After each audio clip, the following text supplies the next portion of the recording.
महाराज जी, एक प्रश्न और है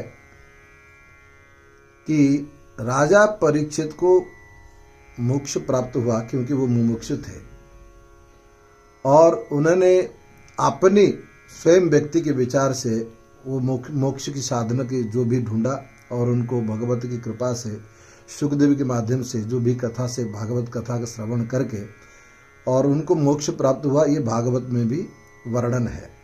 लेकिन श्रीमद् देवी भागवत में हम थोड़ा सा प्रवेश करेंगे तो श्रीमद् देवी भागवत में उनका जो पुत्र है वो व्यास जी के पास जाते हैं कि मेरे पिता को एक तो ब्राह्मण का श्राप, दूसरा सर्प दंशन और तीसरा महलों में अपना प्राण त्यागना, इन तीन कारण की दृष्टि से शास्त्र के अनुसार मोक्ष नहीं हुआ है।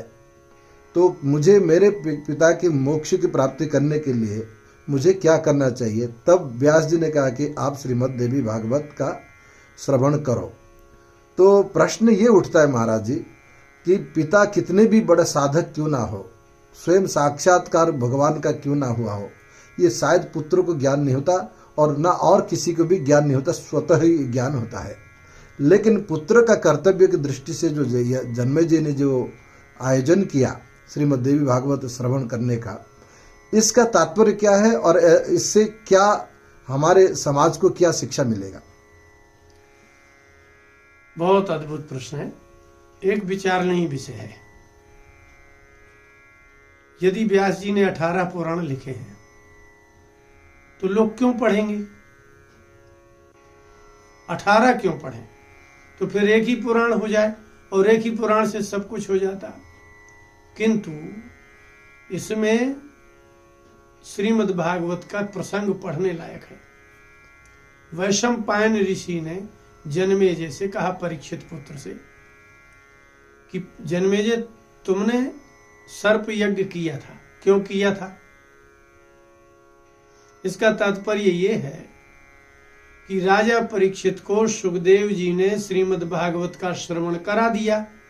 इतने बड़े बड़े विशिष्ट सतयुग त्रेता द्वापर के ऋषि भी विराजमान थे, व्यास पराशर भी विराजमान थे। इसके बाद भी उसके जन्मेजय के हृदय में द्वेष था कि नहीं था? तो जन्मेजय के हृदय में द्वेष था, इसलिए सर्प यज्ञ किया उसने और निरपराध अनेकों सर्पों को सर्प यज्ञ में आहुति दे डाली। अब विचारणीय विषय है कि जन्मेजय से वैशंपायन स्नेह करते हैं, वो जिज्ञासु है। पूरा महाभारत श्रवण कराया वैशंपायन जी ने जन्मेजय को। तो जन्मेजय लिखा कि ब्रूयु स्निग्धस्य शिष्यस्य गुरवो गुह्यमप्युत, जो गुरु दयालु होते हैं, तो स्निग्ध शिष्य हो, जो स्नेही शिष्य बहुत स्नेह करता हो, तो गुरुओं को उसको दोष मुक्त करना चाहिए। सर्प यज्ञ करवाना था, सर्प यज्ञ करवा दिया, तो इसका मतलब राग द्वेष युक्त जन्मेजय थे। तो जन्मेजय के हृदय से राग द्वेष कैसे निवृत्त हो जाए? इसलिए गुरुजन कभी कभी कोई वार्ता करते हैं तो उसका उद्देश्य कुछ और होता है। वैशंपायन जी ने कहा कि ये जन्मेजय, तुम्हारे महाराज परीक्षित को ब्राह्मण का शाप लगा था। श्रीमद् भागवत के प्रथम स्कंद में कहा कि जब राजा परीक्षित का जन्म हुआ तो महाराज युधिष्ठिर ने ब्राह्मणों से आकर के पूछा कि ये कैसा निकलेगा। तो सभी ब्राह्मणों ने कहा कि महाराज, ये जो बालक पैदा हुआ है, रामो दाशरथिर यथा, जैसे दशरथ पुत्र राम अपने धर्म में सुदृढ़ थे, इतना सुदृढ़ होगा ये, इत्यादि बड़ी उपमाएं दी गई उनकी। अंत में लिखा है कि मृत्यु इसकी कैसे होगी? बोले द्विज पुत्रोपसर्जितात, जिसके जन्म काल से ही ऋषियों ने कह दिया हो कि इसकी मृत्यु ब्राह्मण के शाप से ही होगी। लेकिन एक बात और भी उन्होंने कही कि जब इसको शाप लगेगा तो व्यास जी के पुत्र सुखदेव जी इनको श्रीमद् भागवत सुना करके मोक्ष देंगे। ये भी जन्म से ही था। तो कितनी अंतरंग बात हो गई। एक बालक के जन्म काल में ही ऋषियों ने बताया कि इसका ब्राह्मण के शाप से, सर्प दंश से मृत्यु होगी, ये इसके जीवन में ही लिखा है। किंतु व्यास जी के पुत्र सुखदेव जी इसको श्रीमद् भागवत श्रवण कराएंगे और इसकी मुक्ति हो जाएगी। तो ये तो उसके जन्म काल से ही निश्चित था। अच्छा, लेकिन वैशंपायन जी ने विचार किया कि जन्मेजय इस केस से, आज यदि जन्मेजय नहीं करते हैं, ये मान ही लें कि सुखदेव जी ने तो मुक्ति करा ही दी हमारे पिता की, तो मुक्तात्मा का श्राद्ध किस बात का? मुक्तात्मा के लिए यज्ञ किस लिए? मुक्तात्मा के लिए किया गया कोई भी कर्म निष्प्रयोजन और निष्फल हो जाएगा। इसी दृष्टि से उन्होंने कहा कि जन्मेजय तो जानते हैं, लेकिन जन्मेजय के जो पुत्र है, और जन्मेजय के 3 भाई और हैं, राजा परीक्षित के 4 पुत्र थे, तो जन्मेजय को अगर बुद्धि आ भी जाए, वैसे आई नहीं, क्योंकि यदि जन्मेजय के अंतःकरण में ये बात बैठ गई होती कि मेरे पिता परीक्षित मुक्त हो गए, तो सर्प यज्ञ करते ही नहीं। इससे सिद्ध होता है कि उनको मेरे पिता मुक्त हो गए और अच्छा हो गया, ऋषियों का संग प्राप्त हुआ, सुखदेव जी से श्रीमद् भागवत कथा श्रवण प्राप्त हुई, ऐसा हृदय में अगर बैठ गया होता और महत्व बुद्धि हो गई होती, तो वो सर्प यज्ञ करते ही नहीं। तो जन्मेजय को ये लगा अंतःकरण से कि मेरे पिता को जिस सर्प ने काटा, मैं आज से उसी सर्प को मारवा दूंगा। अंत में वो नहीं आया। अस्तु, इसलिए अब जन्मेजय ने जो पाप किया, सर्प यज्ञ करके निरपराध सर्पों का, उसका कौन करेगा निदान? उसका प्रायश्चित कैसे होगा?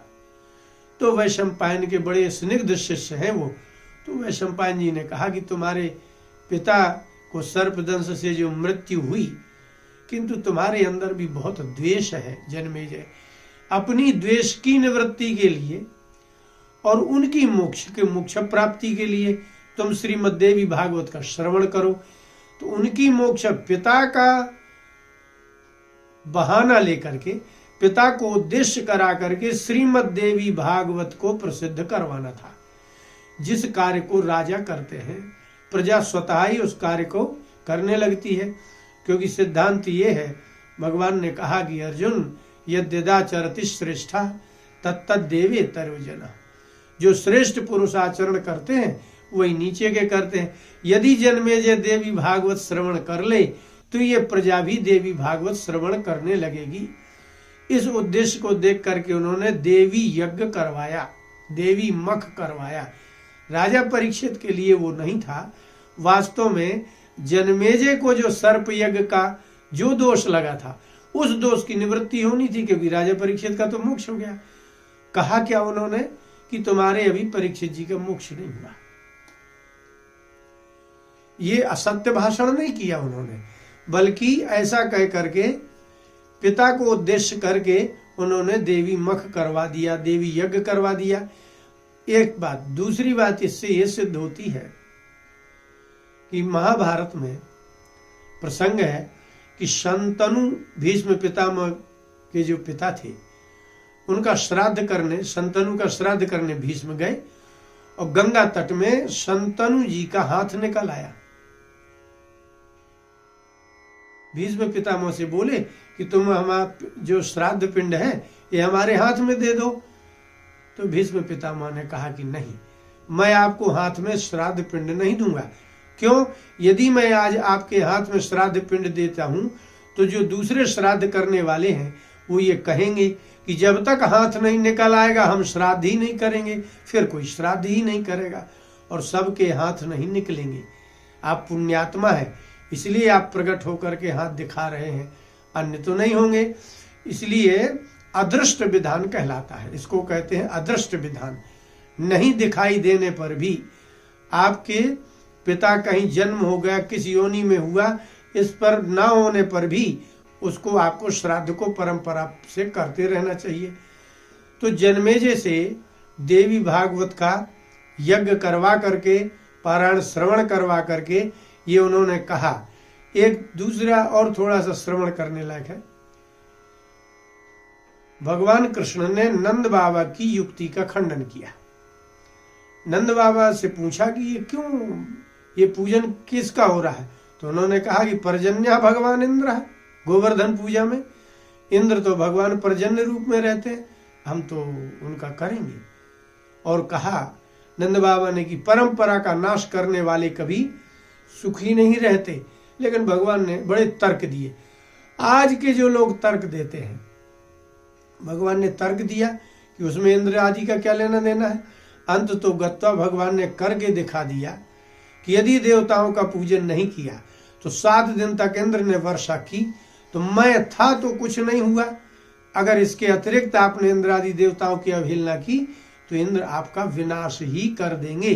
गोवर्धन पूजा का ये उद्देश्य था कि देवताओं की अवहेलना ना हो, देव पूजन की अवहेलना ना हो। इससे एक और सिद्ध बात होती है कि यदि आपको पितृदोष लगा है, और ये भी स्वतः सिद्ध है कि हमारे जो माता पिता होते हैं वो कितने भी गरीब हो, मान लीजिए किसी के धनवान है, मकान दुकान दे करके चले जाए, मान लीजिए कोई गरीब हो और बिल्कुल मजदूर हो और उसके माता पिता समाप्त हो जाए, तो क्या पुत्र ये सोचे कि हमारे माता पिता ने तो कुछ दिया ही नहीं है, तो हम उनके लिए क्या करें? तो इसका तात्पर्य ये भी नहीं कि जो माता पिता इतना दे गए इसलिए करना चाहिए, नहीं। महाभारत में लिखा है कि अगस्त ऋषि जा रहे थे, जरत्कारु ऋषि का भी यही है, तो देखा तो वृक्षों में कुछ उल्टे लोग लटके हुए थे। तो बोले आप कौन है? तो बोले अगस्त से कहा कि हम तुम्हारे पितर लोग हैं। क्यों? बोले तुमने विवाह नहीं किया और संतान उत्पन्न नहीं की, जब तक तुम ऐसा नहीं करोगे तब तक हम ऐसे ही उल्टे लटके रहेंगे। तो ये क्या निकला? इसका तात्पर्य ये निकला कि यदि संतान अपने माता पिता के लिए सत्कर्म का आचरण नहीं करते हैं तो उनके माता पिता सदा दुखी रहते हैं। और संयमनी लोक के पति धर्मराज के समीप में ही पितृलोक है। यदि वो पितर असंतुष्ट होंगे तो स्वाभाविक है कि संतान कितना भी धनवान हो उसको रोगग्रस्त हो जाएगा, सब धन उसी में चला जाएगा, पत्नी पुत्र आदि सुखी नहीं रहेंगे। इसीलिए कहा कि देवी भागवत का पारायण करने से पितृदोष की भी निवृत्ति होगी। और इसके साथ साथ प्रत्येक पुत्र का कर्तव्य है, भले ही कोई पिता मुक्त हो जाए। अब मान लीजिए वशिष्ठ आदि ऋषि तो भगवान उनको तो प्रणाम करते थे, तो क्या हो गया? तो क्या उनके पुत्रों ने श्राद्ध नहीं किया होगा? इसका तात्पर्य यही है कि लोक परंपरा सर्वदा चलती रहे, शास्त्रों की पद्धतियां जो लोग देखते हैं वो करते रहें, इसलिए श्राद्ध भी होता रहे और पितरों का दोष, और ये सब अदृष्ट है, किसी को दिखाई तो देता नहीं है। इसलिए पितृदोष की निवृत्ति के लिए कराया गया देवी यज्ञ, श्रीमद् देवी भागवत पुराण का श्रवण, ये उन्होंने आवश्यक कर दिया। जब जन्मेजय ने किया तो लोगों ने कहा कि ओहो, राजा परीक्षित के पुत्र यदि जन्मेजय को भी पितृदोष लग सकता है तो हमको तो लगना ही लगना है।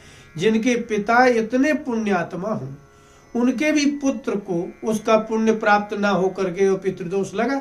इसका तात्पर्य ये है कि कर्मकृत दोष राजा हो या कोई गरीब हो या कोई महात्मा हो, सबको लगता है। इसका इतना ही तात्पर्य है कि आप अपने शास्त्रों की परंपरा, श्राद्ध परंपरा बनाए रखें, क्योंकि आपके पिता परीक्षित का तो मोक्ष हो गया, लेकिन जन्मेजय का मोक्ष कैसे होता फिर? तो जन्मेजय जब श्राद्ध करेंगे तो जन्मेजय के पुत्र देखेंगे कि श्राद्ध करना चाहिए, तो जब जन्मेजय का शरीर छूटेगा तो जन्मेजय के पुत्र करेंगे। और यदि जन्मेजय ने नहीं किया होता तो जन्मेजय के पुत्र कहते हमारे यहाँ तो श्राद्ध होता ही नहीं है। क्यों? बोले हमारे पिता ही ने नहीं किया तो हमारे यहाँ भी नहीं होता। इसलिए हमारे अगर किसी पिता ने, किसी पूर्व के दादा इत्यादि ने ना भी किया हो तो भी हमें अपनी दोष निवृत्ति के लिए देवी भागवत महापुराण का पारायण, श्रीमद् भागवत का महापुराण तथा इनका भी पारायण करते रहना चाहिए और नवरात्रि विशेष करके करना चाहिए, ऐसा भगवती ने आदेश उसमें दिया है।